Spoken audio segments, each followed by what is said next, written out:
అనంతార్య తనూజాతం సాయినాథ సమప్రభం భరద్వాజమహం వందే సర్వశిష్య ఫలప్రదం. నా పేరు ఉషాలి, మాది గుంటూరు. మాస్టర్ గారు అసలు ఒంగోలులో మా కజిన్ ఒక ఆయన ఉండేవారండి. ఆయన ఎప్పుడొచ్చినా ఇక్కడ ఒక ఆయన ఉన్నారమ్మా వెనక సందులో ఎవరో కానీ ఆయన చూస్తుంటే చూడాలి చూడాలి అనిపిస్తుంది. ఒకసారి రండమ్మా ఒకసారి రండమ్మా అని చాలాసార్లు చెప్తే సరేనని మా వారు నేను వెళ్ళాను. వెళ్ళిన తర్వాత ఆ మాస్టర్ గారు కబురు చేస్తే రమ్మన్నారు. వెళ్ళి కూర్చున్నాం వరండాలో. మాస్టర్ గారు లోపల హాల్లో ఉన్నారు. తర్వాత బయటకు వచ్చారు. సారీ ఏమనుకోవద్దు, మాస్టర్ గారిని నేను నాయన అంటాను, అందుకు నాయన అంటున్నా. నాయన బయటకు వచ్చి కూర్చున్నారు. కూర్చున్నాక అడిగారు మాట, ఎందుకు వచ్చారమ్మా అని అడిగారు. ఊరినే వచ్చాం. ఏమన్నా అడగడానికా అంటే, ఏం లేదు ఊరిని అడగొచ్చాం. ఏ ఊరు నుంచి వచ్చారంటే గుంటూరు నుంచి వచ్చాం. గుంటూరు నుంచి అనగానే వెంటనే గుంటూరు నుంచి వచ్చారా, అయితే నువ్వు గుంటూరు తరచూ వస్తుంటానమ్మా అన్నాడు. అంటే ఈసారి వచ్చినప్పుడు మా ఇంటికి రండి అన్న.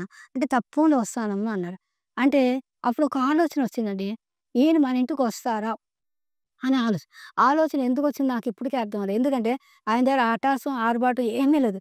ఒక బొంత, ఇది మెడలో తాయెత్తు, మామూలు బనీను, మామూలుగా అసలు అంతటా ఆయన రాకతో సచ్చులు పుచ్చులు గురువులు చాలామంది వచ్చారు మా ఇంటికి అటాసం తోటి. ఈయన ఆ అటాసం నలకంత కూడా లేదు. ఎందుకు అనిపించిందో అనిపించి సరే అన్న. తర్వాత మా గుడి రెండాలపేట బాబా గారి గుడి ఉంది. అక్కడ గుడి తరపోళ్ళు ఈయనకి చెప్పి బాధ్యత చెప్పి నువ్వు తీసుకురా అన్నారు. ఆళ్ళు డబ్బులు ఇవ్వడం, ఈయన తీసుకురావడం, ఆయన డబ్బులు ఇవ్వడం, వీళ్ళు తీసుకురావడం. ఈయన తీసుకొచ్చి మన ఇంటికి 83 నుంచి అండి స్టార్ట్. అలా కొన్నాళ్ళు అలా వచ్చారు. వచ్చిన తర్వాత కొన్నాళ్ళు వస్తుంటే నాకెందుకో ఒక 2 ఏళ్ళు గడిచిందట. 2, 3 ఏళ్ళు గడిచింది. గడిచిన తర్వాత కొంచెం భయం పట్టుకుంది. ఎందుకంటే డబ్బులు వాళ్ళయి, మన ఇంట్లో తిప్పడం. ఇవి గొడవలు అవుతాయేమో నాకు మనసుకి ఎందుకో అనిపించింది. గొడవలు పెట్టుకుంటారు. ఆ డబ్బులు ఇస్తే ఇవతల వాళ్ళ ఇంట్లో దింపుతున్నాడు ఏంటి అనుకుంటారు అన్న ఆలోచన వచ్చింది. అన్నట్టుగానే గొడవలు స్టార్ట్ అవుతున్నాయి. ఇంకా మాస్టర్ గారిని నాయన కూర్చుని కాలు కాడ కూర్చొని అన్నం పెట్టేవారు అడిగా. నాయన నేను కోరుకున్నా తీరుస్తారా అన్న. ఏంటమ్మా అన్నారు. ఏం లేదు నాయన, సంచి మాత్రం మా ఇంట్లో పెట్టండి చాలు, ఇంకేం వద్దు. ఎందుకంటే అందరికి మీకు కావాలి, మీకు అందరూ కావాలి. అందుకని సంచి మాత్రం మా ఇంట్లో పెట్టండి చాలు నాయన అంటే, సరేనమ్మా తప్పకుండా అన్నారు. ఆ మాట పట్టుకొని ఎంతమంది 12 అయినా సరే అమ్మాయికి మాట ఇచ్చానమ్మా వెళ్ళాలి, అమ్మాయికి మాట ఇచ్చానమ్మా వెళ్ళాలని చెప్పి అలా వచ్చేసేవారండి. మన ఇంట్లోనే ఉండారు. చాలా ఏళ్ళు అలా గడిచిపోయినాయి. హాల్ ఉండేది. హాల్ నిండా జనం. ఎంతమంది 20, 25, 15 అసలు లెక్కలేదు జనం ఉంటారు. నేను వంటింట్లో వంట చేసేదాన్ని. వచ్చిన వాళ్ళందరూ భోంచేసి వెళ్ళేవాళ్ళు. ఎంతమంది అంటే అంతమంది, లెక్క అనేది లేదు. అప్పుడు మా పిల్లలందరూ చిన్న చిన్న పిల్లలు, స్కూల్ పిల్లలు అనమాట. చిన్న చిన్న డైసాలు ఇప్పుడంటే పెద్దవి వచ్చేసినాయి. అప్పుడంతా చిన్న చిన్న గిన్నెలు, చిన్న చిన్న అన్నాలు అన్నీ, అన్నం కూర పప్పు ఏ వండేసేదాన్ని. వచ్చిన వాళ్ళందరూ భోంచేసి వెళ్ళేవారు. కానీ అలా కొన్నాళ్ళు గడిచిందండి. తర్వాత రామారావు అన్నాడంటే అలా వచ్చిన వాళ్ళందరికీ మాస్టర్ గారు ఇస్తారు, తీసుకెళ్ళి కూరేస్తారు సోఫాలో, మీరేమో వంటింట్లో ఉంటారు. ఈసారి కనుక అలా చేశారంటే మాస్టర్ గారిని సత్రాలు పెంచుదానని వార్నింగ్ ఇచ్చాడు. అమ్మో బాబోయ్ ఇంకేముంది అనుకున్నాం. తర్వాత మాస్టర్ గారు కూడా అన్నారు, వద్దమ్మా అలా చేయొద్దు, ఇంకా వచ్చిన వాళ్ళకి భోజనాలు కాదు, పొరుగురు వాళ్ళకి పసిపిల్లలకి కానీ అందరికి కాదన్నారు. కానీ అన్నిట్లో చేతులు ఏంటంటే ఏనాడు నేను లెక్క పెట్టి, ఇప్పుడు ఒక ఫంక్షన్ అంటే ఇంతమంది అని ఆలోచన ఉంటుంది మనకి, లెక్క పెట్టి వండుతారు. అలా లెక్కలేదు. యాదృచ్ఛికంగా అసలు బుర్ర ఒక మాట చెప్పాలంటే మాస్టర్ గారు వచ్చారంటే నా బుర్ర పనిచేసేది కాదు, ఆగిపోయేది అంతే. అది మాస్టర్ గారు ఒకసారి అన్నారు, మహనీయుల సన్నిధిలో మనసు ఆగిపోతుందమ్మా అన్నారు. అది ఆ తండ్రి అలా చేశారు. అలా వంట చేసేదాన్ని. వచ్చిన వాళ్ళందరూ తినేళ్ళేవారండి. ఆ 10 మందికి సరిపడే అంతమంది తినేళ్ళేవారు. ఒక్క మాట భాస్కర్ శర్మ నలుగురికి తీసుకొస్తే 4000 మంది తిన్నారు. శ్రీ గురు జయంతి. ఆ లీల ఇక్కడ చేశారు. అక్కడ గుడ్డ కప్పారు. ఇక్కడ స్వామిని మాస్టర్ గారు ఏమీ చేయరు. ఏమీ చేయకుండానే యాదృచ్ఛికంగానే అలా గడిపేశారు. అంటే ఏనాడు బయట పడలేదు అయ్యవారు. అలా చేశారంట. నలుగురికి ఇంతమందికి తిన్నారంటే అదే విచిత్రం. కొన్నాళ్ళు నడిచిందండి. కొన్నాళ్ళు నడిచిన తర్వాత ఒకసారి మా రామారావు అన్నాడు, మాస్టర్ గారికి ఎవరింటికి వెళ్ళినా సరే వెండి పళ్ళెల్లోనో మరి వాళ్ళు తినని పళ్ళాల్లో పెడతారు. నేనేమో వెండి పళ్ళెల్లో పెట్టి మీ ఇష్టం వచ్చినట్టు మీరు తినే పళ్ళెల్లో పెట్టేస్తున్నారు మాస్టర్ గారికి అన్నాడు రామారావు. నాకు చాలా బాధ వచ్చింది. అంటే నిజమే కదా అని అతను అన్నది కాదు, నాకు చాలా బాధ, నిజమే కదా. సరే ఒక లాకర్లో ఏంటంటే వెండి పళ్ళెం ఉంటుంది. అది సంవత్సరానికి ఒకసారి తీసి లక్ష్మీదేవిని పెట్టుకుని డబ్బులు వేసుకుని ఆయన పూజ చేసుకునే పళ్ళెం. ఆ పళ్ళెంలోనే ఆయనకి అన్నం పెట్టా. అన్నం పెట్టిన తర్వాత మా మరిది అన్నాడు, "ఆ పళ్ళెంలో లక్ష్మీదేవిని పెట్టుకొని అన్న పూజ చేసుకుంటారు. ఆయనకి అందులో అన్నం పెట్టావు" అన్నారు. అంటే మా తండ్రిని ఎవరైనా ఓ మాట అంటే ఇక నా వల్ల కాదనమాట. అసలు కళ్ళం నీళ్ళు ఒకటే నాకు అంత బాధొచ్చేసింది. తండ్రిని ఇంత మాట అంటాడా అసలు అని బాధొచ్చింది. మళ్ళీ నెక్స్ట్ ట్రిప్ వచ్చినప్పుడు రామారావు అన్నాడు, "మీ ఇష్టం మాస్టర్ గారు. మీరు ఏ పళ్ళెంలో పెట్టినా తింటానండి మీ ఇష్టం" అన్నాడు. తర్వాత అట్లా అయిపోయిందండి మేము. తర్వాత పొద్దుటే మాస్టర్ గారికండి 4కి కాఫీ ఇప్పించేవాడనమాట. రామారావు అంటే ఒకసారి నేను కాఫీ కలిపితే ఇరిగిపోయింది. అక్కడి నుంచి రామారావుని పిలిచేది 4 ప్యాకెట్ తీసుకొచ్చి నేను పాలు కాసితే ఆయన బ్రూ కలిపేసేవాడు. మాస్టర్ గారికి తీసుకెళ్ళి ఇచ్చేదాన్ని. ఆయన అంటే అది విష్ణుమూర్తి కదా! ఆ తండ్రి ఇలా తలగడ మీద తలేడేసి ఇలా పక్కన తిరిగి పడుకునేవారు తండ్రి. లేచి కూర్చొని కాఫీ తీసుకొని కాళ్ళు జాపేవారు. కాళ్ళు జాపంగానే అంటే దండం పెట్టుకున్నట్టుగా ఇలా కాళ్ళు జాపేవారు. నేను కాళ్ళ దండం పెట్టుకొని కాఫీ ఇచ్చాను. కాఫీ నేను కాళ్ళ దండం పెట్టేలోపు కాఫీ అయిపోయేది. నా చేతికిచ్చేసేవారు. ఆ కాఫీ ఏం చేసేదానంటే వంటింట్లోకెళ్ళిపోయి కళ్ళగద్దుకొని చేతిలో పోసుకొని తాగేసేదాన్ని. అది ఎక్కడుండేవాడో రామారావు అండి.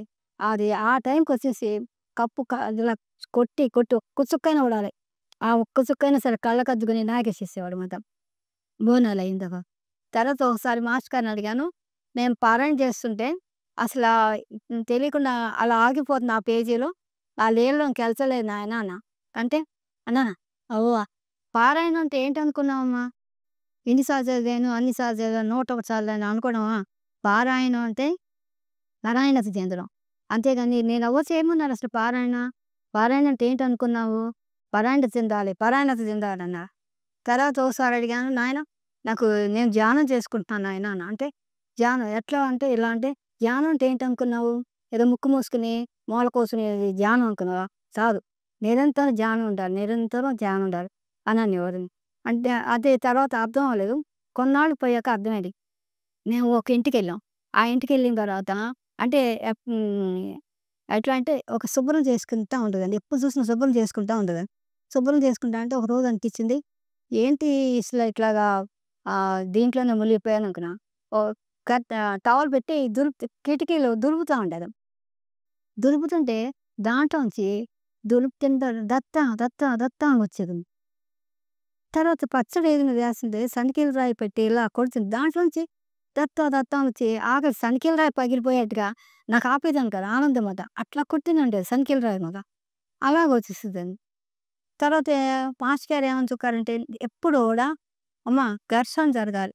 ఘర్షణ. ఎప్పుడు ఘర్షణ జరగాలి నువ్వు. అంటే తప్పా, ఒప్పా నేను రైటా, రాంగా ఘర్షణ జరగాలమ్మా అనేవాళ్ళు. అట్లా జరిగిందండి. ఒకరోజు మాస్టర్ గారు అంటే అక్కడ మాయమ్మ వచ్చారండి. నల్లపాడు బాబా గారి గుడికి. అంటే శంకుస్థాపన మాట. అప్పుడు మాయమ్మ గుడిలో ఉండకపోతే మా ఫ్రెండు అంటే మాస్టర్ గారు పాలారనమాట ఆమె. సుశీల గారని ఆమె మన ఇంటికి తీసుకొచ్చారమ్మ. ఎక్కడ తీసుకెళ్ళాలి, ఎక్కడ తీసుకెళ్ళాలని ఆలోచిస్తా కూర్చొని మీ ఇంట్లో ఉంటారు. ఎందుకంటే అయ్యవారు మన ఇంట్లోనే కదా దిగేది. ఎత్తైన వాళ్ళు ఒకటేగా మన ఇంటికి తీసుకొచ్చారు. తీసుకొచ్చిన తర్వాత అమ్మ వెళ్ళి నైటు బాత్రూమ్‌కి టిఫిన్ పెట్టాను. ఉప్మా ఏదో చేసి పెట్టా. తిన్నాక బయటికెళ్తా అన్నారు. బయటికెళ్తా అంటే తీసుకెళ్ళి గేట్ తీసుకొని ఎడమ చేతి వైపు వెళ్తున్నారు. బాత్రూమ్‌కి అయిపోయాక మళ్ళీ వస్తూ కుడి చేతి వైపు వ్యాన్ ఉంది. వ్యాన్ ఎక్కటానికి అటువైపు వెళ్ళిపోతుంటే ఎందుకో తాకే తెలీదు.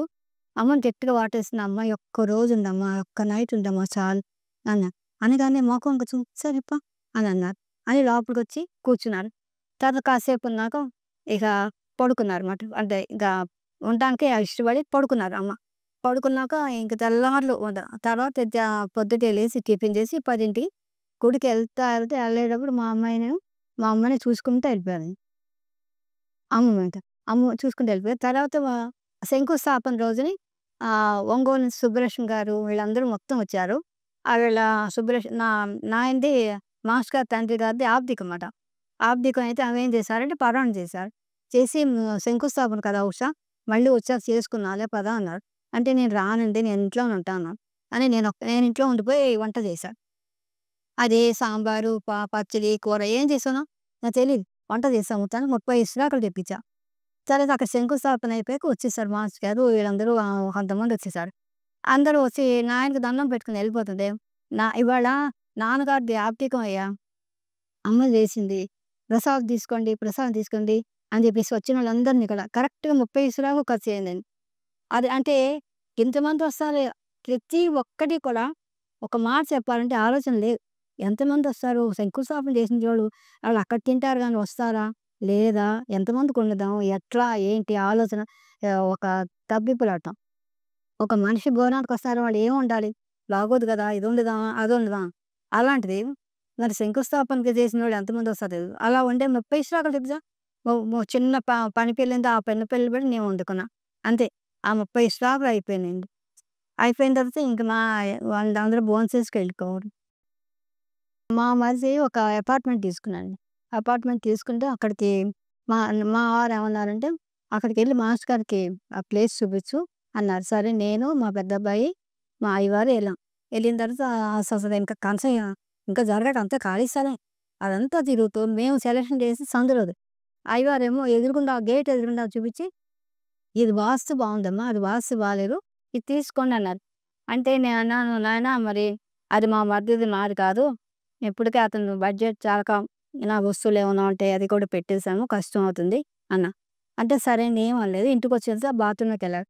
బాత్రూమ్‌లోకెళ్ళి ఒక గంట అట్లా గంటన్నరకొచ్చి, "సరే తీసుకోండమ్మా" అన్నారు. సరే తీసుకున్నా. తీసుకున్నాక అయిపోయిన తర్వాత మా మధ్య కాస్త ఏమి లైన్‌లో కాదు. ఎందుకన్నాడో తెలీదు. మాస్టర్ గారి దగ్గరికెళ్ళి ముహూర్తం పెట్టించుకురండి. మీరేం మాట్లాడొద్దు అన్నాడు. సరే మాస్టర్ గారి దగ్గరికెళ్ళాం. నాయన దగ్గరికెళ్ళిన తర్వాత ఆయనేమో నేను ఆయన ఎళ్ళకన్నారు. అంటే ఈయన పేరు విఠల్ అండి. "విఠలు నీకు గిరి లేదంటే ముహూర్తం పెడతాను" అన్నట్టు. మీ ఇష్టం సార్ మీరు ఎలాగంటే అలా. సరే గురువారం ఏ గురువారమైనా సరే 11, 12 మధ్యలో ఎళ్ళిపోండి. ఆ పైన మీ మీ పూజలు, మీ కార్యక్రమాలు మీరు చేసుకోండి అని చెప్పన్నారు. అంటే సరే అయిపోయిన తర్వాత నా మనసులో ఏ ఆలోచన అంటే మాస్టర్ గారు రాకూడదు మన ఇంటికి నాయన.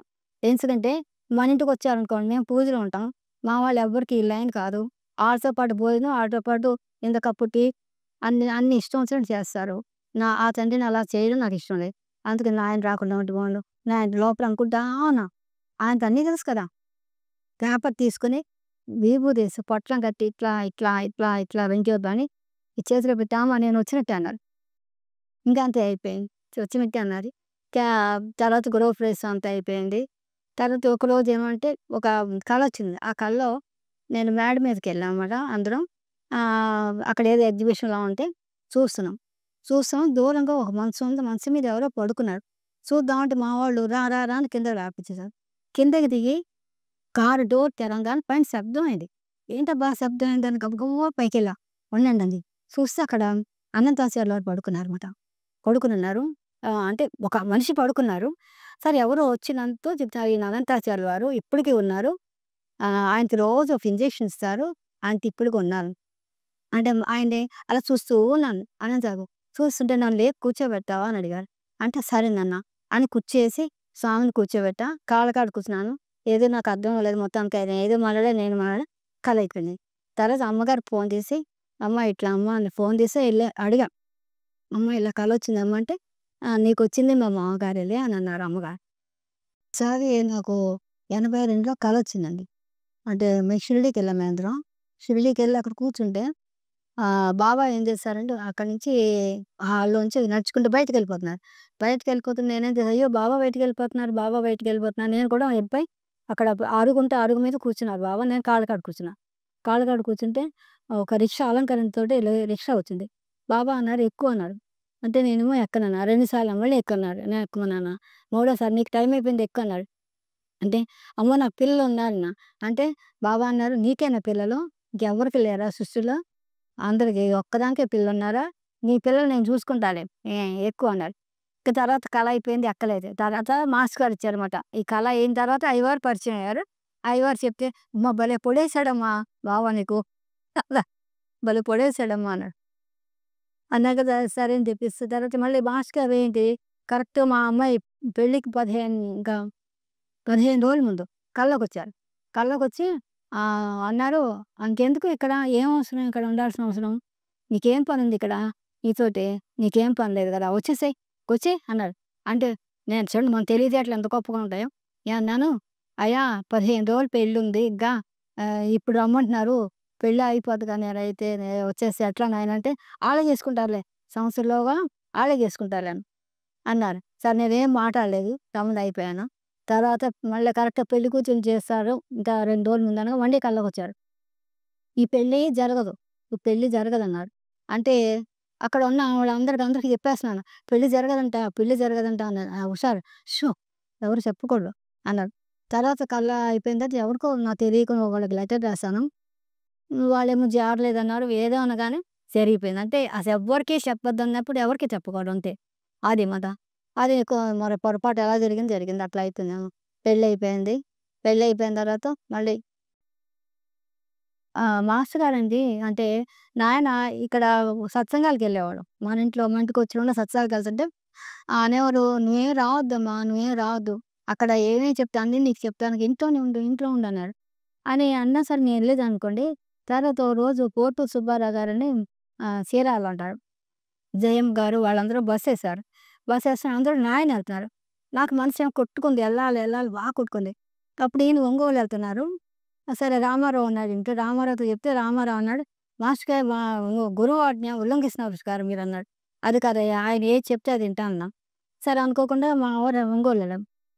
ఆయన అడిగారంట, "ఉషా మీరు బస్సులో ఎళ్తున్నారు కదా సార్! మీతో పాటు ఉషా వస్తా ఉంటదంటే, ఆ అమ్మాయికి ఆ అమ్మాయిని ఇంట్లో ఉండమను. ఎక్కడికెళ్ళొద్దని చెప్పు. నేనున్నాను. నేను చూసుకుంటా. ఆ అమ్మాయిని ఎక్కడికెళ్ళొద్దని ఇంట్లో ఉండమను" అన్నారు. ఇంకంతే మాస్టర్ గారు చెప్పిన తర్వాత ఆగిపోయానండి. తర్వాత ఇంకెక్కడ ఎళ్ళలేరు ఇంట్లోనే ఉండిపోయాను. సరే ఒకసారి ఇలాగే ఒంగోలు ఎళ్తుంటే ఒక ఆవిడ అన్నారండి, "ఉష గారు మీరు మాస్టర్ గారు ఎక్కడికెళ్ళొద్దన్నారుగా మీరు ఇక్కడ కూడా రాకూడదేమో" అని చాలా సార్లు చెప్పారు. చెప్పినా ఎళ్ళా. ఆఖరికి ఒకసారి ఘాటుగా చెప్పారు. సరే ఎందుకు ఇట్లా ఘాటుగా చెప్పినయి నాకు బాధొచ్చింది. ఆవిడ నైట్ అనుకున్నా అంటే తెల్లారి పుట్టినరోజు అయ్యవారిది. నాయన ఇవాళ నైట్ కల్లోకొచ్చి మీరు ఏది చెప్తే నేను వింటా. ఎవరు చెప్పినా ఇనను. మీరు చెప్పింది వింటానంటే, సరే తెల్లార్లు అయ్యగారింట్లో పడుకున్నా. తెల్లార్లు జనాలు రావడం నిద్ర పట్టల. నిద్ర పట్టకపోతే ఏంటి నిద్రొస్తే కలొచ్చేది కదా అనుకున్నా. అప్పుడు మాస్టర్ గారి మాట వినిపించింది. ఆయనన్నారు, "ఏ కలే రావాలా? ఆ! నీకు అక్కడ స్థానం ఉంది. హక్కుంది ఎళ్ళు. అక్కడ పాదుకలు కూడా వచ్చినియి. ఎళ్ళు. అక్కడికెళ్ళు. హక్కుంది నీకు కూడా అక్కడ." అంటే సమాధి దగ్గర అని చెప్పన్నారు.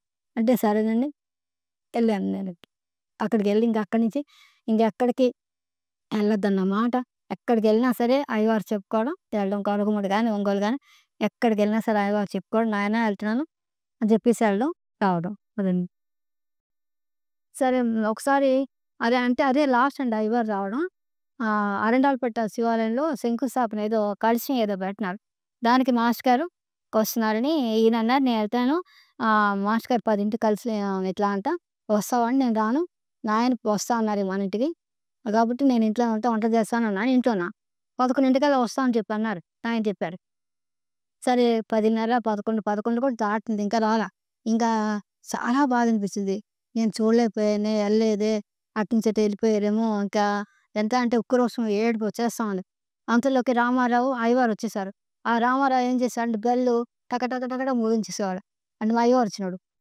గబగబా ఎళ్ళాను. ఎళ్తే "మాస్కా నాయన రారనుకున్నానమ్మా రారేమో అనుకున్నాను నాయన" అంటే, "అదెలా అనుకున్నావమ్మా?" అని అంటే ఏంటంటే మాటిచ్చారు గదా! మాటిచ్చారు. "అదెలా అనుకున్నావమ్మా?" అన్నాను. అంటే ఇంక నేనేం అనలేదు. సరే తమాషా ఏంటంటే ఆ ట్రిప్పు ఇంటి నిండా జనం ఉంటారండి ఎప్పుడొచ్చినా. ఎవ్వరు లేరు. అరే! మాస్ గారు మన ఇంటికొస్తున్న సంగతి ఎవరికీ తెలీదా? ఏందో తెలీదు. ఒక్కళ్ళు లేరసల. నేను, అయ్యవారు, రామారావు. రామారావు ఎప్పుడు బయట తిరుగుతా ఉండేవాడు. అయ్యవారు భోజనం పెట్టినా కూర్చున్నా కాళ్ళ కాడ. అంటే అడిగారు, "నీకేం కావాలమ్మా? నీకేం కావాలి?" అని అడిగారు. అంటే "నాకు వచ్చే జన్మలో గుప్త సాధకునింట్లో పుట్టాలుంది నాయన" అన్నారు. అంటే అన్నారు, "మళ్ళీ రావాలా? ఎందుకమ్మా? మళ్ళీ రావడం ఏంటిది? అంత అవసరమా? ఏం అవసరం? ఎందుకు రావాలి? రావచ్చును" అని చెప్పేసి ఇలా ఏలు పెట్టి మనం పుణ్యం చేసుకుంటామమ్మా. అప్పుడేంటి తల ఎగరేస్తాం. అప్పుడేమవుతుంది మళ్ళా పేదవాళ్ళతో పుడతాం. అప్పుడేమనుకుంటే ఆళ్ళందరూ పుణ్యం చేసుకోబట్టే కదా! గొప్పోళ్ళతో పుట్టారు మళ్ళీ పుణ్యం చేసుకుంటాం అని చెప్పి ఏళ్ళు ఇలా మొత్తం 4 వైపులు ఇలా తిప్పి చూపించారండి. గంతే నేనేం మాట్లాడలే. వచ్చి రావడం ఎందుకు అవసరం లేదు ఎందుకు రావడం? నేను చూసుకుంటానుగా అన్నారు. ఇంక మళ్ళీ నేనేం చెప్పలేదు. అయ్యవారు నాకేం చెప్పలా. తర్వాత సమాధి అయిన తర్వాత మటుకు నాకు అది నా బ్రహ్మం నాకది తెలీదు. సమాధిలోంచి ఈ ఇంటికి పెద్ద కొడుకు నేను. ఈ ఇంటి బాధ్యత నాది అని ఒక్క మాటొచ్చిందండి. ఇంకంతే ఇప్పటికి అడుగుతుంటా. అన్ని సమస్యలున్నాయి మా ఇంట్లో చాలా ఉన్నాయి. ఆ సమస్యలు ఎప్పుడు నాయనా మీరెప్పుడు స్వీకరిస్తారు? అని చెప్పేసి అనేవారు ఎప్పుడు కూడా. అమ్మ 2 సంచులు భుజానేసుకుని రెడీగా ఉండాలి. 2 సంచులు భుజానేసుకొని రెడీగా ఉండాలి. రైలాగదు. అంటే బయట అందరికీ చెప్పేవారు. కొన్ని మాటలు ఇలా చెప్పినియండి. ఎప్పుడు ఒంటరిగా అదే లాస్టు. ఇయన్నీ ఎప్పుడు చెప్పారు? ఘర్షణ గడగాలికి వారాయణ ఇయన్నీ ఎప్పుడు చెప్పారో నాకు అర్థం అంటే సూక్ష్మ రూపంలో నాకు తెలియకుండా అయ్యవారు మనకు చెప్పేసారు. అమ్మ సంచులు 2 రెడీగా ఏసుకోవాలి. రైలాగదు, రైలాగదనేవారు. సరే రైలాగదని ఇప్పుడు గంట నాయన సంచులయితే రెడీ చేసుకున్నా. శ్రద్ధ, సబ్బురు నేను ఉండిపోలే. అది మీరే నెప్పి మీరే తీసుకుపోవాలి. అలా 2 సార్లు ఛాన్స్ ఇచ్చారండి. ఈసారి మాస్టర్ గారిని ఒకటే చెప్పా. ఆయన నన్ను అడగదు. మీ ఇష్టం. మీరెప్పుడు అనుకుంటే అప్పుడే తీసుకెళ్ళిపోండి. మళ్ళీ రమ్మని నేను నా మమకారాలు ఇయన్నీ అడ్డుకుంటాయి. కాబట్టి ఈసారి నాకు ఛాన్స్ ఇవ్వద్దు నాయన. ఎందుకంటే మా అయ్యమ్మ కూడా కల్లోకొచ్చారండి ఒకసారి. మా అయ్యమ్మొచ్చి అన్నారు అంటే అమ్మ ఎళ్ళా అప్పటికింకా. అమ్మ మనిద్దరికి 2 ఉయ్యాలలు తీసుకొచ్చానన్నారు. తర్వాత మాస్టర్ గారు మళ్ళీ మరుసటి రోజు వచ్చారు. వచ్చాక నాయన చెప్తే అమ్మ నవ్వారు. నవ్వి "నీకు కాదులే అమ్మ" అని తర్వాత అయ్యవారు సమాధయిపోయారు. అయ్యో! అట్లా 3 సార్లు ఛాన్స్ ఇచ్చారు. ఈసారి నాకు ఛాన్స్ ఇవ్వద్దు నాయన. మీ ఇష్టం మీరెప్పుడు అనుకొస్తే అప్పుడే. నాకేం సంబంధం లేదు. మీకు అప్పచెప్పేసా అని చెప్పేసి దండం పెట్టుకుంటాను. అయ్యవారు సమాధయ్యే ముందు 3 కళ్ళొచ్చినాయండి. ఒకటి మాయమ్మొచ్చారు. మాయమ్మ ఏంటంటే వాళ్ళిద్దరి కోసం 2 ఉయ్యాలలు తెప్పించానన్నారు. తర్వాత ఆహ్, ఆహ్, అమ్మ చివుటమ్మొచ్చారు. చివుటమ్మొచ్చి అంటే ఎక్కడైతే అయ్యవారు పడుకుంటారో ఆ మంచం మీద పడుకున్నారు. పడుకొని "అమ్మ నాకు బాత్రూమ్‌కొస్తుందమ్మ తీసుకెళ్తావా" అన్నా. సరే అనమ్మ తీసుకెళ్ళా. అమ్మ బాత్రూమ్ కొంచెం రెడ్‌గా ఎళ్లారు. తర్వాతొచ్చి చాలా అస్వస్థగా ఉన్నారు. వచ్చి పడుకున్నారు. తర్వాత మళ్ళా నెక్స్ట్ బుద్ధుడొచ్చారు. బుద్ధుడొచ్చి అట్లాగ చూస్తూ నా ఒళ్ళో పడుకొని సమాధయిపోయారు. అట్లా అయిపోయారండి. ఆ నె తర్వాత కొద్ది రోజుల్లోనే అయ్యగారు సమాధయిపోయారు. అంటే బుద్ధుడు, మాయమ్మ, మాస్టర్ గారు, చెవిటమ్మ అందరూ ఒకటే. ఇందులో డౌట్ లేదు. మాస్టర్ గారు సాక్షాత్ దత్తుడనే అనుభవం నాకు చాలా ఉందండి. ఎందుకంటే మాస్టర్ గారు ఒకటే చెప్పారు. ఆయన మహనీయుల సన్నిధిలో మనకు మనసు ఆగిపోతుందమ్మా అన్నారు. ఆయన మహనీయుడని చెప్పుకోలే. కానీ ఆయనొచ్చినప్పుడు మనసు ఆగిపోయేది. ఏ మాత్రం ఇంత కూడా ఉండేది కాదు. అసలు బుర్ర లేదు. బుర్ర లేకుండా పని చేసేసాను. అంటే సాక్షాత్ ఆయన దత్తుడు, మహనీయుడు. అది మా అమ్మగారు, నాన్నగారండి. మా అమ్మకేమి పూజలు, పునస్కారాలు ఏమి లేవు. చాలా తక్కువ మా అమ్మకి. నాన్నగారు మటుకు స్నానం చేసి, అగరొత్తులిచ్చి ఎవరిని తాకకుండా అలా తిరిగేవారు. తర్వాత మా అమ్మ మాస్టర్ గారొచ్చినప్పుడు హార్ట్ ఇచ్చిందండి. మాకు సుశీలమ్మ గారు వాళ్ళ మేనత్త గారు, మా అమ్మ ఇద్దరు కలిసి హార్ట్ ఇస్తాను. ఆమె రామారావు ఎప్పుడనేవారు, పార్వతీదేవి అండి మీ అమ్మగారు అనేవారు. అంటే చేతి నిండా గాజులు వేసుకునేవారు. పెద్ద బొట్టు పెట్టుకుంటే ఎప్పుడు ఇలా ముసుగు తీసేవి కాదు. ఆమెను చూసి పార్వతీదేవి అండి మీ అమ్మగారు. ఆ అమ్మ దగ్గరుండి హారతి ఇచ్చింది. మాయమ్మ వచ్చినప్పుడు మాకు ఫ్యాన్ లేదు. ఫ్యాన్ లేకపోతే తెల్లార్లు మా అమ్మ ఇసురుతోనే అమ్మ దగ్గర ఉండింది. మళ్ళా రామిరెడ్డి తాతగారొచ్చారు. రామిరెడ్డి తాతగారొచ్చినప్పుడు తాతగారు మంచినీళ్ళు తాగి నాకిచ్చారు. నేను తాగి అమ్మకి "అమ్మ నేను మొత్తం తాగానా" అంది. "తాగేయి అమ్మ" అన్నా. తాగేసింది. అంటే ఎందుకు చెప్తున్నానంటే ఆ ముగ్గురు ఆ కాస్త సేవ చేసినందుకు మా అమ్మ చనిపోయిన తర్వాత నేను ఏడిసాను. మీ దగ్గరున్నట్టు నాకు చూపించండి. మీ దగ్గరేంటంటే వీళ్ళు ముగ్గురు కలిసి బాబాయే. అని బాబా దండం పెట్టినా. ఆవిడ నైట్ కల్లో నేను, మా అన్నయ్య, అమ్మ ఎక్కడికో వెళ్తాం. వెళ్తే అక్కడ ఒక రూముంది. రూమ్‌లో ఒక స్థాయిలో ఉండే అవధూతలంట. పడుకొని ఇట్లా, ఇట్లా, ఇట్లా దొర్లుతున్నారు బట్ అట్లా కదులుతున్నారు. అది దండం పెట్టుకొని బయటకొచ్చేసి అన్నయ్య పూలదండ తీసుకొచ్చాడు మా అన్నయ్య. మా అమ్మ ఏం చేసింది, "నేను ఏస్తానమ్మా" అంది. సరే అమ్మా అన్నా. అమ్మ పూలదండ తీసుకొని ఆ రూమ్‌లోకెళ్లారు. ఇంక అంతే మళ్ళీ బయటకి రాలా. మళ్ళీ మా నాన్నగారు చనిపోయిన తర్వాత వన్నీరు చూపించారు నాన్నగారు. ఏడుకొండ స్వామి పాదాల దగ్గర కూర్చున్నారన్నమాట నాన్నగారు. నేను చెప్పా అంటే ఏంటంటే మహనీయుల సేవ ఎంత అనంతం అనేది చెప్తున్నాను అనమాట. తర్వాత మా అబ్బాయికి కూడా పుట్టినరోజు చేశారండి. మా చిన్నోడికి. పుట్టినరోజు నాడు ఒంగోలులో ఉన్నాం. వచ్చేస్తుంటే రామారావు ఎదురొచ్చి "ఏంటి ఎళ్ళిపోయేది ఎక్కడికి? పుట్టినరోజు నాడు మాస్టర్ గారితో చేసుకోకుండా" అరిసాడు. సరే ఉండిపోయా. పుట్టినరోజు మాస్టర్ గారు షాలు కప్పారు. ఆ అమ్మగారు, మాస్టర్ గారు ఇద్దరు కలిసి స్వీట్ పెట్టారు. అదే అదే రోజు అయ్యప్ప స్వామి భిక్ష అది పాద పూజ చేసుకోవడానికి ఇంకొక ఎవరో అయ్యవారంట. హైదరాబాద్ నుంచి ఒకామె వచ్చారు భిక్ష ఇవ్వడానికి. చాలా అందరూ అదృష్టవంతులు, అదృష్టవంతులు. మీరు మీ అబ్బాయి పుట్టినరోజు జరిగింది. ఇంత ఘనంగా జరిగింది. అందరూ హ్యాపీగా ఫీలయ్యారండి. తర్వాత మా అమ్మాయి అందరూ ఇది ఏం చదువుకోవాలి, ఏం చదువుకోవాలి మా అబ్బాయి అని అందరూ అడుగుతుంటే అంకుల్ అనేదనమాట మాస్టర్ గారిని. అంకుల్ నేనేం చదువుకోవాలంటే, "నువ్వేం చదువుకోక్కర్లేదులే అమ్మని చూసుకో చాలన్నారు." అది ఇప్పుడు కరెక్ట్‌గా అదే జరుగుతుంది. అది మా అమ్మని చూసుకుంటున్నాడు. "అమ్మని చూసుకో చాలు నువ్వేం చదువుకోక్కర్లేదులే" అన్నారు. అదే మాస్టర్ గారు చెప్పిందే జరుగుతుంది ఇప్పుడు. ఒకసారి మేము షిరిడీకెళ్ళాం. షిరిడీకెళ్ళినప్పుడు షిరిడీకెళ్ళినప్పుడు మా చిన్నాడికి బాగా వామిటింగ్స్ అయిపోతున్నాయి. Fever, vomitings. ఇంగ్లీష్ మెడిసిన్స్ పడదు. అక్కడ ఏదో తెలియక ఏసేసాము. తర్వాత షిరిడీకెళ్ళిపోయిన తర్వాత దర్శనానికని వాడిని ఎత్తుకొని ఎళ్తుంటే అయ్యవారు అక్కడున్నారు. మాకు తెలీదు. అయ్యవారు, రామారు, అయ్యప్ప స్వామి ఎదురొచ్చారు. "అమ్మ ఎప్పుడొచ్చారమ్మా?" అన్నాడు. "నాయన పొద్దుటే వచ్చాను నాయన దర్శనానికెళ్తున్నాం" అంటే, "అని వీడికి జ్వరం నాయన" అన్నా. అలాగా అని చెప్పేసి రామారావుని ఏం చేశారు, రామారావుని ఏదో మందు చెప్పి తీసుకురమన్నారు. రామారావు రూమ్‌కెళ్ళిపోయాడు. రూమ్‌కెళ్ళిన తర్వాత వీడిని అయ్యొచ్చి స్వామి ఎత్తుకున్నారు. అప్పుడు అనుకున్నామట. అంటే తమాషా ఏంటంటే ఇక్కడ ఒకటి జరిగిందండి. అయోధ్య స్వామి ఎత్తుకున్నప్పుడు నేననుకున్నాను, అయోధ్య స్వామి ఎంత అదృష్టవంతుడో, ఏ బాధ్యత లేదు. తల్లి, తండ్రి అని ఆళ్ళకి బాలేదు, ఈళ్ళకి బాలేదు, మనలాంటి బాధ్యతలు లేవు. ఈ లైన్ మనకు తెలీదే, తెలిసుంటే మనం పెళ్లి, పేరంటం లేకుండా హాయిగా అలా ఉండిపోయేవాళ్ళం కదా! నా లోపల ఆలోచనొచ్చింది. అరె! అయ్యోరికి తెలుసు కదా! అందుకనే నీకేం కావాలి, నీకేం అని అడిగింది. ఈ లింక్ అక్కడొచ్చింది. అయ్యో! తెలీదు గదా! ఎంత పని చేశాను మనకు తెలీదు గదా! అట్లా బాధపడుతూ ఉన్నా అయోధ్య స్వామిని చూసి. తర్వాత మందులిచ్చారండి. తర్వాత మాస్టర్ గారు రూమ్‌కెళ్ళిపోయాం. రేపు పొద్దున్న 7కి పల్లకీ సేవమ్మా మీరెళ్ళండి పల్లకీ సేవకి. 7 కల్లా అక్కడ ఉండండన్నారు. సరే నాయన అన్నా. మరుసటి రోజు ఇంకా 7 అవుతుందనగా వీడికి జ్వరం ఉంది కదా! కదలనీయడు జ్వరం ఉంటే. నేను కూర్చొని మా అమ్మాయిని, ఇంకా మా అక్కయ్య గారి అమ్మాయి అంటే, "అమ్మ మీరెళ్ళిపోండి అమ్మ. ఒకరి కోసం ఒకడు ఎదురు చూడకూడదు. మీరెళ్ళిపోండి. మీరెళ్లి చూసుకోండి" అన్నా. అంతలోకి తలుపు తీసుకొని గబగబా అయ్యవారు, రామారావు వచ్చేసారు. "ఇంకా ఎళ్ళలేదేంటమ్మా" అంటే, "లేదు నాన్న వీడికి జ్వరం కదలనీయడు" అంటే, "ఒరేయ్! నేను కూర్చోవాలా నీ దగ్గర" అన్నారు. అంటే మహా ఇష్టం మాస్టర్ గారు అంకుల్, అంకుల్ అని పాదాల కాడ కూర్చున్నాడు. ఆ! నేను "ఇంకేంది అంకుల్ ఉన్నారు కదా! నువ్వు వెళ్ళిపోమ్మా" అన్నాడు. ఆయన కాపలా కాసారండి మా పిల్లోడిని. ఆయన కాపలా కాసారు. మేమెళ్ళాము. తర్వాత పొట్టాలేసాం. తెల్లాడుతూ మాస్టర్ గారు ఇచ్చిన మందు తెల్లారి శుభ్రంగా లేచిపోయి హాయిగా ఆడంతట వాడు తిరిగాడు. గొప్ప లేరండి. తర్వాత మాస్టర్ గారు ఒకసారి అనేవారండి, "అమ్మా! కోరికగా ఒక్క పారాయణ చేయదు. నొక్కి, నొక్కి, నొక్కి కోరికగా ఒక్క పారాయణ కూడా చేయొద్దు నువ్వు" అనేవారండి. ఎప్పుడు కోరిక అనేది ఉండదు. అదే మాట అనేవారు. అంటే మళ్ళీ మెడకు చుట్టుకుంటది జాగ్రత్త.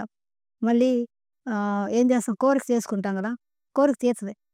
అదేమవుతుంది మళ్ళీ వచ్చే జన్మకి మెడ చుట్టుకుంటది. వద్దు కోరిక కాబట్టి ఎప్పుడు ఒక్క పారాయణ కూడా చేయను అన్నారు. ఇంక అంతేండి అదే కోరిక చేయను. మా అబ్బాయికి ఈ మధ్య చాలా సీరియస్ అయింది. హాస్పిటల్ అడ్మిట్ చేసి ఐసీయూలో పెట్టి చాలా సీరియస్. డాక్టర్స్ హోప్స్ వదిలేసారు. ఇంక నేను ఏడ్సానే గాని ఆయన కొంత పారాయణ చేయలేదు. అస్సలు పారాయణ చేయలేదు. ఏడ్చాను నాయనా, నాయనా అని ఆయన పట్టుకున్నంత వరకే. ఇది చెయి, అది చెయి అని కూడా నేను అడగలేదండి. అది అది ఆయన ఇచ్చిన సంస్కారం. మందగారు. లేకపోతే అయన్నీ మర్చిపోయి మళ్ళీ కోరిక కోరుకుందురేమో ఏమయ్యారు. కానీ వాడిది మటుకు చాలా గొప్ప లేరండి. ఏమైందంటే కరెక్ట్‌గా సుస్థి చేసే ముందు వాడికి ఎట్లా అంటే చాలా వాంతులయిపోయాయి. బ్లడ్ వాంతులయిపోయేవి. కాళ్ళు వాసిపోయినాయి. నీరు పట్టేసింది. డాక్టర్ దగ్గరికి తీసుకెళ్తే లంగ్స్‌లో వాటర్ ఉంది తీయాలన్నారు. అది మా డాక్టర్లు అలా చెప్తారు. అది పక్కన పెట్టేసి ఇంక వేరే హోమియో అది ఇదేవో వాడుతున్నాం. వాడికి తగ్గట్లేదనమాట. అలాగే ఉంటున్నాడు ఆఖరికి. మాస్టర్ గారన్నారు ఏంటి లోపల నుంచి శాశ్వత పరిష్కారం స్పీడ్‌గా ఒక్క మాట అన్నారు. నాకు ఏంటి అంటే ఏదో సంథింగ్ ఉందిలే అని గమ్మునున్నా. తర్వాత కొన్నాళ్ళు ఒక 4 నెలలు, 5 నెలలు అలా చాలా బాధపడ్డాను 4 నెలల దాకా. బాధపడిన తర్వాత ఒకరోజు మాస్టర్ కల్లో మాస్టర్ సమాధి ఎనకాల ఫోటో ఉంది. ఫోటో కింద నుంచి ఉడుకు నీళ్ళు వెళ్ళిపోతున్నాయి. ఏంటబ్బా! మాస్కో సమాధి నుంచి ఉడుకు నీళ్ళు వెళ్ళిపోతున్నాయి నాయన అని అనుకున్నా. తర్వాత నైట్ వచ్చింది. అదే నైట్ మళ్ళా కల్లో మళ్ళీ మాస్టర్ గారు కనిపించి ఒక గ్లాస్ పట్టుకున్నారు. నిమ్మకాయ కోసి దాంట్లో పిండి అమ్మ వాడికి తగ్గిపోతుందిలే వాడికి తగ్గిపోతుంది శుభ్రంగా తగ్గిపోతున్నాడు. ఆ నిమ్మకాయ నీళ్ళు లంగ్స్‌లో ఏం ఆలోచనలే. మాస్టర్ గారు చెప్పారు. పొద్దున్నే ఇచ్చేసాను. మధ్యాహ్నం నాయన చెప్పారు పొద్దుట అని చెప్పేసి గ్లాస్‌లో నిమ్మకాయ పిండేసి నీళ్ళిచ్చారు తాగేసాను. తాగిన తర్వాత రాత్రి 7, 8, 9 నుంచి అందుకుందండి. భయంకరమైన ఆయాసం. కూర్చోడు, లేవట్లేడు. చూస్తున్నాను ఏంటి నాకు ఎప్పుడు ఒక్కోసారి కొంచెం ఇంతవరకు అంత చేస్తాడులే అని వదిలేసా. తర్వాత మరుసటి రోజు ఆయాసం ఎక్కువగా ఉంది. చూస్తే వెంటనే మా అమ్మాయి పైనుంచి కిందకి దిగింది. వెంటనే చూస్తే అన్నీ భయంకరంగా పొజిషన్‌లో ఉన్నాడు. హాస్పిటల్ అడ్మిట్ చేశాక లంగ్స్‌లో చాలా వాటర్ ఉందంటండి. ఎన్నో లీటర్లు ఉన్నాయంట. అసలు ఆ పిల్లోడు ఎలా భరించాడో అంత వాటరు అసల. అని చెప్పేసి ఆ ట్యూబ్ పెట్టి తీసిన తర్వాత పూర్తిగా మామూలు మనిషి అయిపోయాడు తీసిన. అంటే ఆ వాటర్ ఉన్నది మేము పక్కన పెట్టి, ఇంకా ఏదేదో మందులేస్తున్నాం. ఆ డాక్టర్, ఈ డాక్టర్ హోమియో అది. ఇక లాభం లేదని వీళ్ళు కానీ పలానా ఈ జబ్బు బయటపడాలంటే ఏం చేయాలి? విరుగుడివ్వాలి. ఆ విరుగుడు మనకు తెలీదు. ఆయన విరుగుడిచ్చి హాస్పిటల్ అడ్మిట్ చేయించి మొత్తం లంగ్స్ వాటర్ తీయించారన్నమాట. ఆయన మానసికంగా తీసింది. తర్వాత అక్కడ అయిందంటే 15 రోజులు ఇంటికొచ్చేసాడు. ఇంటికొచ్చి లంగ్స్‌లో ట్యూబు ఇంకా ఉంచేశారు. అది పూర్తిగా డ్రై అవ్వాలి. డ్రై అయ్యే వరకు తీయకూడదన్నారు. కరెక్ట్ అలాగా 4 రోజులు అయ్యేసరికి ఎట్లా అంటే ట్యూబ్ ఇలా లాగేసి వెళ్ళిపోతున్నట్టు కనిపించారు మాస్టర్ గారు. చూపు ఈ పక్కన చూపు లాగేసి వెళ్ళిపోతుంది. ముక్కలు ముక్కలు తీసేది. సుమ వచ్చి చాట్ ఎత్తుతుందంట ఆ కల మధ్యాహ్నం. సరే కరెక్ట్‌గా అదే రోజు ట్యూబ్ ఊడిపోయింది సాయంత్రం. ఆ లోపల వైర్ కనబట్టిన పైప్ ట్యూబ్ ఊడిపోయింది. సో, ఆ అమ్మాయిని పిలిస్తే మా అమ్మాయి గబగబా వచ్చి డాక్టర్ ఫోన్ చేస్తే, "ఏం లేదమ్మా అందాక రబ్బర్ బ్యాండ్ ఏసి సాయంత్రం తీసుకురా" అన్నారు. సాయంత్రం తీసేశారు. నిన్న మాస్‌గా తీశారు. అది చూపిచ్చారు. ముక్కలు ముక్కలు కింద అయిపోయింది. మరుసటి రోజు డాక్టర్ చేసేసాడు. అక్కడి నుంచి వాడు కొంచెం కాతే వాడికి మటుకు ఎక్కడెక్కడ సర్వీస్ ఇస్తున్నారు. కోపం వచ్చినా, ఎవరైనా తిట్టినా, చేసినా వెంటనే మాస్ గారు వాయిస్తున్నారన్నమాట. ఏదో ఒకటి వస్తది వాడికి. వాడు మొత్తం సఫర్ అవుతాడు. ఆ విధంగా వాడిని ట్రైనింగ్ ఇస్తున్నారు. మందు కాదనుకోండి అది నేను చెప్తున్నా. అయ్యవారు రాకరితమమ్మా మా బాబాగారు అంటే చిన్నప్పుడే ఎత్తు విగ్రహం ఉండేది. అది ఎప్పుడు ఎత్తుకు తిరిగేదాన్ని. ఆయన ముద్దులు పెట్టుకోవడం అంటే చిన్న పిల్లోడిని ఎప్పుడు అసలు వదిలేదాన్ని కాదు. ఎప్పుడు కూడా నాకు కూడా ఉండేది. ఎప్పుడు ఆయన చూడాలని ఏడిసి కాదు రాత్రి కల్లోకొచ్చి చూడడు బాబాగారు. ఎన్ని సార్లో కల్లోకొచ్చాయో చెప్పలేం. ఒకసారి ఆయన కాళ్ళు పుల్లో కూర్చుంది. నేను తీస్తాను వద్దులే అంటే అలిగి వెళ్ళిపోయా. మళ్ళీ పిలిచారు రా అని చెప్పేసి అలుగుతున్నాను. అలాంటి నీళ్ళు ఎన్నో బాబాగారి ఏడిస్తే చాలు వచ్చేసేదాం. అలాంటిది తండ్రి వచ్చాక, మాస్ గారు వచ్చాక అసలు బాబా రావడమే ఆ పేరు లేదు, ఆ ఇది లేదు. పైపెచ్చు నాయనొస్తే ఆ రూమ్‌లో ఉండేవాడు పడుకునేవారు కదా! అసలు అదే బాబాగారికి అన్నం పెట్టే టైం కదా! బాబాగారికి అది చేయాలి కదా! అనే ఆలోచన కూడా ఉండేది కాదు. నువ్వు ఆ పిల్లోడు ఎక్కడో ఉంటే ఆ ఫోటో చూసుకుంటాం. కొడుకు సాక్షాత్తు వచ్చి కూర్చుంటే ఆడు ఫోటో ఎందుకు చూస్తాం?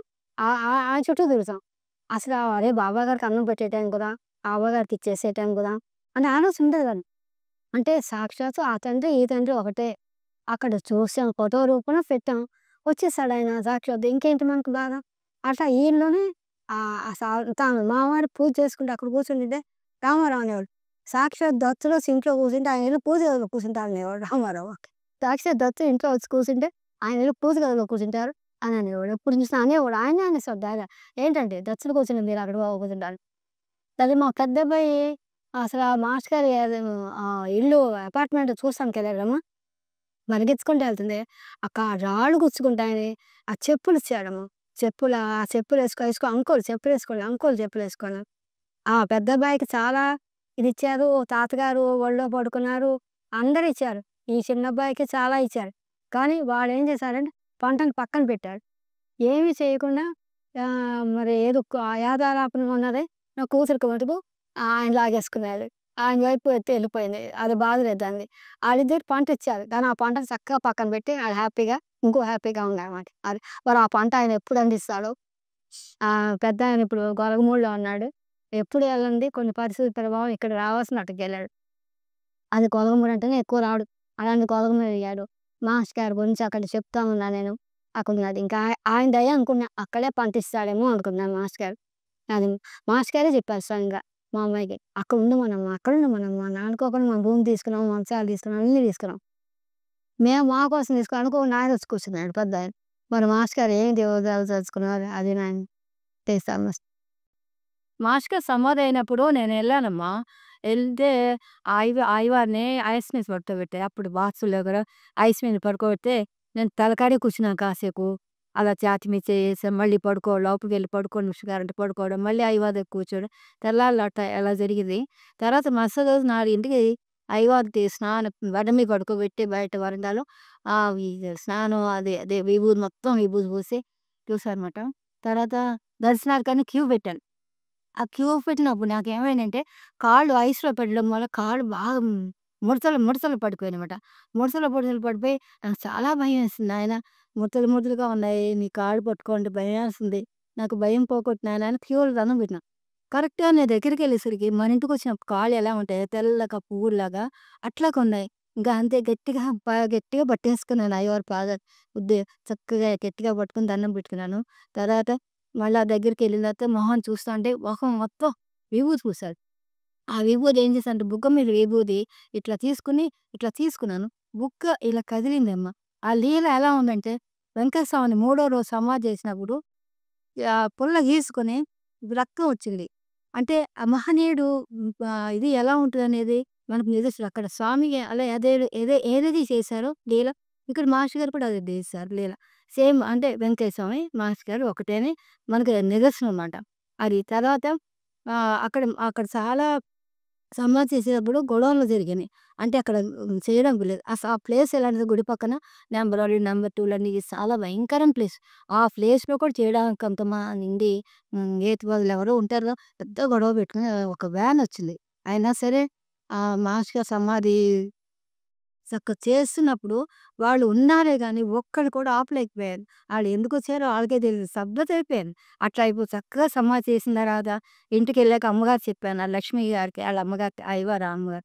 చెప్తే "అమ్మ వాళ్ళు బాబు సేవ చేసుకుంటున్నారమ్మా. బాబుకి సేవ చేసుకుంటున్నారు" అని అన్నారు. అమ్మగారు నవ్వుతున్నారు. అమ్మో! అసలు అనుకున్నా. తర్వాత ఇంటికొచ్చేసామమ్మ.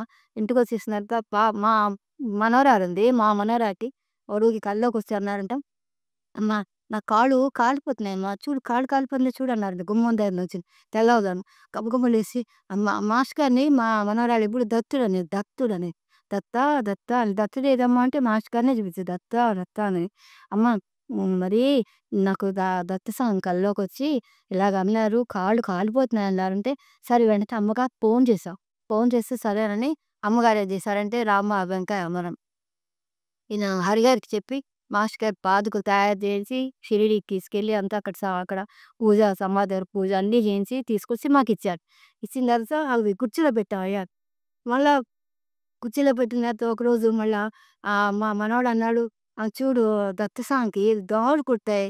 క్లాత్ ఏయొచ్చు కదా మౌనమ్మ" కానీ అన్నాడు మా మనవడు. అంటే సరేలే తీసింది. అదే రోజు మళ్ళా మార్చిలో కళ్ళోజమ్మ కాళ్ళు చూడు ఎంత ఘోరంగా ఉన్నాయి. అంత బురద బురదగా ఉంటుందమ్మా అన్నారంటే, అంటే శుభ్రం చేయమని అర్థం అన్నమాట. అప్పుడు ఆవేళ బాబన్నది కరెక్ట్ అయ్యవారిది ఏదో అనుకో శుభ్రం చేసి రోజు క్లాత్ ఏయడం చేస్తుందన్నమాట.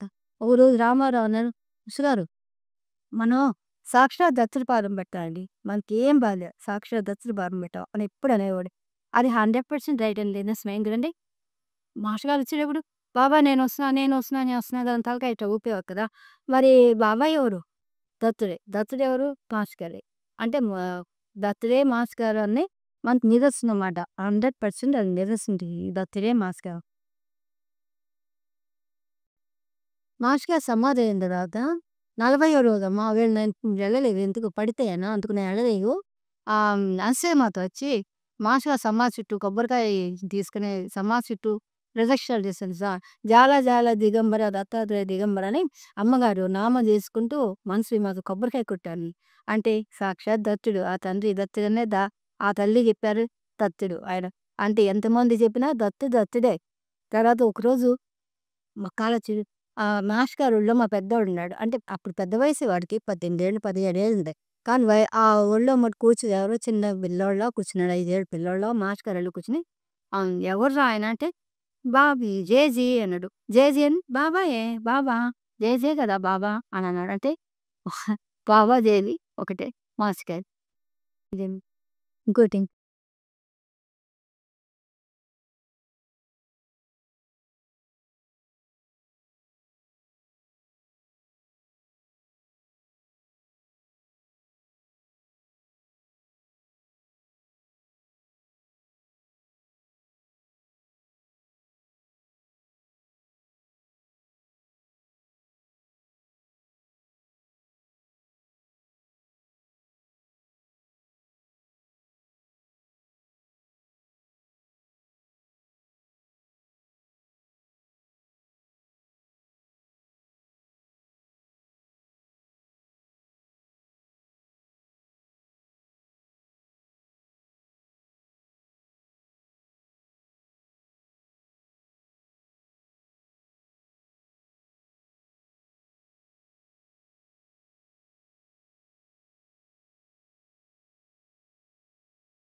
మీలో చాలామంది వీడియోస్ చూస్తున్నారు కానీ సబ్స్క్రైబ్ చేయట్లేదు.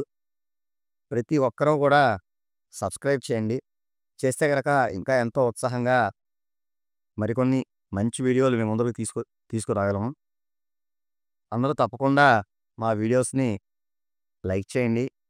అలాగే మీకు తెలిసిన వారందరికీ వీడియోని షేర్ చేయండి. తప్పకుండా మా ఛానల్‌ని సబ్స్క్రైబ్ చేయండి. చేస్తారు కదా! నమస్కారం.